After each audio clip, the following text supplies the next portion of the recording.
네, 그동안 암은 불치병이라는 인식 때문에 불안감을 호소하는 사람들이 참 많았죠. 하지만 올해부턴 불치병이라는 말이 통하지 않을지도 모르겠습니다. 암에 걸려도 5년 이상 생존할 확률이 점점 높아지고 있다는 반가운 통계가 나왔는데 보건복지부 질병정책과 박의준 사무관과 함께 얘기 나눠보겠습니다. 안녕하십니까? 반갑습니다. 자, 2014 암 등록 통계 자료가 나왔는데 방금도 말씀드렸습니다. 5년 이상 생존할 이른바 5년 생존율이 처음으로 70%가 넘었네요. 예, 맞습니다. 예. 최근 5년간 2010년부터 2014년까지 발생한 암 환자의 5년 상대 생존율이 70.3%로 예. 처음으로 70%를 넘었습니다. 예. 이 의미는 암 환자 3명 중 2명이 5년 이상 생존하신다는 뜻인데요. 5년 상대 생존율이 해마다 꾸준히 상승을 하고 있어서요. 93년부터 95년에는 41.2%에서 2001년에서 2005년에는 53.9%, 2006년에서 2010년에는 65.2%였는데 가장 최근에 발표한 2010년에서 2014년 70.3% 등으로 향상이 되었습니다. 이는 갑상선암을 포함한 수치이고요. 생존율이 좋은 갑상선암을 제외하더라도 2010에서 14년의 생존율은 63.1%로 높게 나타났습니다. 예. 이렇게 이제 암 생존율이 높아지는 이유, 제가 이제 나름 생각해 보면 그만큼 건강검진 잘 되고 있고, 그리고 의료보험도 체계적이고, 무엇보다 이제 우리의 의술이 그만큼 발달했기 때문이라고 보면 되겠습니까? 어떻습니까? 예, 맞습니다. 예. 암 생존율이 높아지는 이유는 두 가지로 예. 볼 수 있을 것 같은데요. 하나는 정밀의료에 기반한 표적 항암제 등 치료 기술이 많이 발전한 점이 있고요. 예. 또 한 가지는 암 검진에 따른 조기 발견에 그렇죠. 따라서 암을 상대적으로 이런 시기에 치료하기 때문입니다. 정부에서도 99년부터 국가 암 검진을 수행해 오고 있고요. 국민들이 검진을 받는 수검률도 굉장히 계속적으로 올라가고 있습니다. 예. 근데 이제 남성의 입장에서 보면 조금 슬픈 얘기네요. 암 생존율이 70% 돌파했는데 남녀의 암 생존율에 차이가 있네요. 왜 이런 차이가 나는 겁니까? 예. 5년 생존율이 남자는 62.2%인 것에 비해서 예. 여자는 많이 78.2%에 차이 달하고 나네요. 있습니다. 예. 이는 남자들이 술, 담배를 많이 해서 그런 건가요? 어떻습니까? 아무래도 여자에게서 발생하는 암 발생자의 약 40% 정도를 차지하는 갑상선암과 유방암이 생존율이 굉장히 높기 때문이고요. 그렇죠. 하지만 암종별로 봤을 때는 예. 남자가 5년 생존율이 더 높은 경우도 몇몇 암종에서 나타나고 있습니다.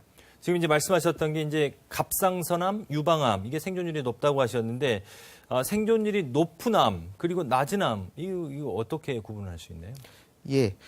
갑상선암이나 전립선암, 유방암은 생존율이 높은 편이고요. 예. 췌장암이나 폐암 그리고 예. 간암 등은 생존율이 낮은 편입니다. 이는 췌장암이나 폐암, 간암 같은 경우에는 예. 조기 진단이 어렵고 또 특히 폐암이나 간암 같은 경우에는 조기에 발견한 경우에도 예. 다른 암종에 비해서 동반 질환이나 환자의 상태가 전체적인 건강 상태가 떨어진 경우가 많아서 생존율이 낮은 편입니다. 또 폐암 같은 경우에는 주로 고령자에게 발생을 하기 때문에 예. 신체 기능 자체가 많이 떨어져 있고요. 예. 간암 같은 경우에는 간경변증 같이 간 기능이 저하된 경우가 이미 많기 때문에 예.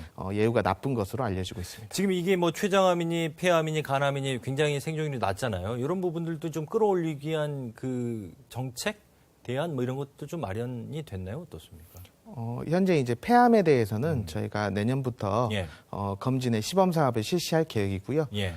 대상자는 30감년, 그러니까 한 값씩 30년 정도 흡연을 하신 경우에는 저희가 검진 대상자로 선정을 해서 시범 사업을 내년부터 실시할 계획입니다. 그렇군요. 자, 여러 암 중에서 국가 차원에서 관리하는 이른바 국가 암 검진 사업 대상에 포함되는 암의 생존율은 어떻게 나타났습니까? 예, 저희 국가암검진은 조기 발견을 통해서 치료율을 높이고 사망률을 예. 줄이기 위해 현재 5가지 암종에 시행을 하고 있는데요. 예. 위암, 간암, 유방암, 대장암, 자궁경부암 이 5개 암종입니다. 예.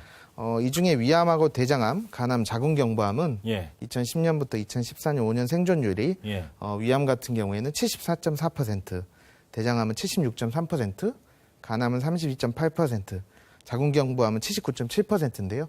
이러한 수치들은 미국보다도 더 높은 수준입니다. 그러니까 지금 비교해 보면 전체적으로 다 우리가 높은 건데 미국도 상당히 의학 분야에서 선진국이라고 할 수 있는데 이 어떤 의미가 있다고 봐야 될까요, 이게? 예, 아무래도 우리나라 암 치료 기술이 선진적인 수준이라는 것이 가장 큰 점인 것 같고요. 예. 그다음에 정부에서 지속적으로 암 예방 홍보나 또 암 검진을 시행을 했기 때문에 이러한 정책적인 측면에서 암에 대한 인식이 많이 변화됐기 때문에 예방하는 데 많은 도움이 됐을 거라고 생각하고 있습니다. 자, 이게 아주 중요한 질문인 것 같아요. 그러니까 암 환자 생존율이 그만큼 높아졌지 않습니까? 70% 넘어섰는데, 그러니까 자연스럽게 암을 경험했던 치료를 받은 분들이 그만큼 늘지 않습니까? 그러니까 암을 치료하는 것도 중요하지만 이 생존자들 관리하는 거 이거 매우 또 중요한데 그거 어떻게 지금 하고 계시나요? 예, 맞는 말씀입니다. 예. 이번에 발표된 2014년 국가암등록 통계에서 99년 이후에 발생한 암 환자 중에 2015년 1월 1일 생존하고 계신 분이 암 유병자 수로는 약 146만 명 정도가 계십니다. 예. 이는 이제 우리나라 국민 35명 중 예. 한 명이라고 볼 수 있는데요. 예. 암 환자가 계속적으로 늘어나기 때문에 보건복지부에서는 전 국민을 암으로부터 보호하고 예. 암 전체 주기에 걸쳐서 환자가 삶의 질을 향상시킨다라는 비전을 가지고 제3차 암관리 종합계획을 수립해서 추진을 하고 있습니다. 자, 암 유병자들의 삶의 질 향상을 위한 암 관리 계획 좀 구체적으로 좀 소개를 해주시겠어요? 예, 방금 말씀드린 제3차 암관리 종합계획에 예. 암 생존자에 대한 통합 지지 체계 구축이라는 내용이 있습니다. 예. 올해에는 암 생존자를 대상으로 체계적으로 관리를 하고 예. 또 의료적이나 사회적, 정서적 지지 등을 제공하고 지역사회 다른 기관과 연계도 해서 암 환자를 관리할 수 있는 권역별 통합지지센터를 3곳 정도 시범 운영해서 향후에 확대할 계획입니다. 예. 우리가 앞서 발표된 지역별 암 발생 지도 일전에 나와서 소개도 해주시기도 했는데 이게 이제 암 환자들의 복지에 큰 도움이 될 것으로 좀 기대를 하고 계시는 거죠? 예, 그렇습니다. 예. 올해 저희가 작년에 11월 22일에 시군구별 암 발생 통계를 이제 처음으로 예. 공표해서 지자체별 이제 지역적 특성에 맞춘 지역 암 관리 사업을 계획할 수 있는 근거가 마련되었습니다. 예. 예를 들자면 낙동강 주변 지형에는 아무래도 간흡충증 예방을 위해서 예. 민물고기에 대해서 날 것으로 먹지 말라라는 그렇죠, 홍보 그렇죠. 예. 그리고 간암 발생이 높은 남부 해안 지역에서는 B형이나 C형 간염 예방에 대한 검진 또는 교육 등을 실시를 할 수 있을 것 같습니다. 예. 또한 암 발생 특이 지역에 대해서 저희가 작년부터 지역 암센터와 연계해서 예. 원인 분석을 위한 연구를 현재 진행하고 있습니다. 네. 무엇보다 이제 중요한 게 이 치료에 있어서 복지 사각지대가 없어야 되지 않겠습니까? 마무리 말씀으로요. 저소득층을 위한 대책 마무리 말씀 부탁드리겠습니다. 예, 현재 저소득층인 의료급여 수급자나 예. 차상위 계층에는 이미 의료비가 모든 암종에 대해서 지원이 되고 있습니다. 예. 또한 국가 암검진을 통해 암을 발견하신 경우에는 예. 건강보험 가입자인 경우에도 본인 일부 부담금 200만 원 한도 내에서 의료비를 지원을 하고 있습니다. 소아암도 최대 3천만 원까지 지원을 예. 해드리고 있기 때문에 암 환자이시라면 관할 보건소에 문의를 해서 지원을 받으시면 좋겠습니다. 네. 자, 올해는 암을 치료하는 것을 넘어서 생존 이후의 삶까지 생각하는 정책이 더 탄탄하게 자리 잡았으면 좋겠습니다. 자, 오늘 말씀 고맙습니다.